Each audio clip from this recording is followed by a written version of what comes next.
because the region that I come from, which is Central America, the 5 smallest countries of all our region, Guatemala, El Salvador, Nicaragua, Honduras, and Costa Rica, right now, 2 of them, Nicaragua and El Salvador, are ruled by socialism of the 21st century. So how can I negotiate as a bloc when I have 2 countries that are not willing to open to free trade?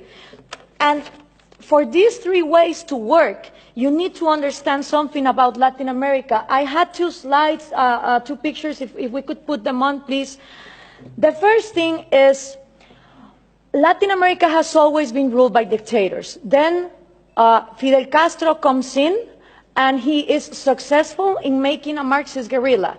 In the moment that Castro comes in and he makes a Marxist guerrilla, all the countries in Latin America start copying and pasting that model. You had Marxist guerrillas everywhere, Guatemala, Nicaragua, Peru, trying to do the same thing as Castro, financed by the Soviet Union and with the intelligence of Cuba. 1989 comes, the Soviet Union collapses, and the left Marxist wing of Latin America, the socialist sectors, they are in trouble, because now they don't have the money of the Soviet Union to keep on going with these violent guerrillas, but they still want to come to power. So what do? Well, Fidel Castro gathers together with Lula da Silva, and they form the first Forum of Sao Paulo. The Sao Paulo Forum is a parliament that every year gathers together to further on the socialist agenda. And they start working on 1990. In 1998, they put their first president, Hugo Chavez. And that was a relief for Cuba, because the money that the Soviet Union was lacking to give, the oil of Venezuela started giving. And now that the oil prices are coming down, they are hoping for Colombia to advance on the agenda to give FARC, the Marxist guerrilla drug dealer of Latin America, places in power. If this happens, we're going to have the first narco-socialist government, which will mean that the money of drugs, it's infinite. It doesn't depend on the market like oil, and then you have another socialism of maybe the 22nd century. So what we need to understand is this regional strategy is not only put in place in Venezuela, it has been put in place and tested in Brazil, Argentina, Chile, Uruguay, Nicaragua, El Salvador. And the places where they haven't governed, they have people who are waiting to come to power. When we understand this, we also understand that when the Berlin Wall fell, and communism was a thing of the past, in Latin America, we voted for the so-called neoliberal governments, the right-wing presidents that were going to open the market. These people gathered together in the Washington Consensus, and they promised that they would give us free market.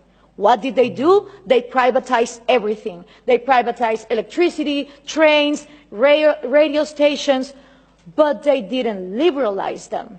They gave them as oligopolies and monopolies to their peers, and this created crony capitalism. But for most of the population, the one to blame was free market. I don't know if we can now put the picture, please. For the people, what is needed to be blamed is free market, when free market has never existed in Latin America.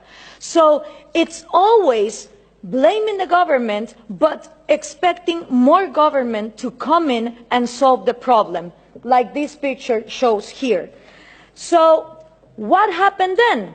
People started voting for socialism of the 21st century because they were going to, fix the mess that this crony capitalists did in the 90s. Venezuela was going to be the promised land. Caracas was going to be the New York City of Latin America. So what happened? All these people get in power, Chavez, Lula, Correa, Evo Morales, and instead of finishing with the privileges, the crony capitalism, the oligarchies, they become even worse. So why is this good news to us? Because people in Latin America don't know what to do. They tried with the right wing, and they think that too much of a free market failed, and then they tried for socialism of the 21st century, and it turns out that it didn't end poverty, it multiplied it. So right now, it's a great and excellent opportunity for people like us, for people who really defend liberties and freedom, not only economic liberties, but also individual liberties.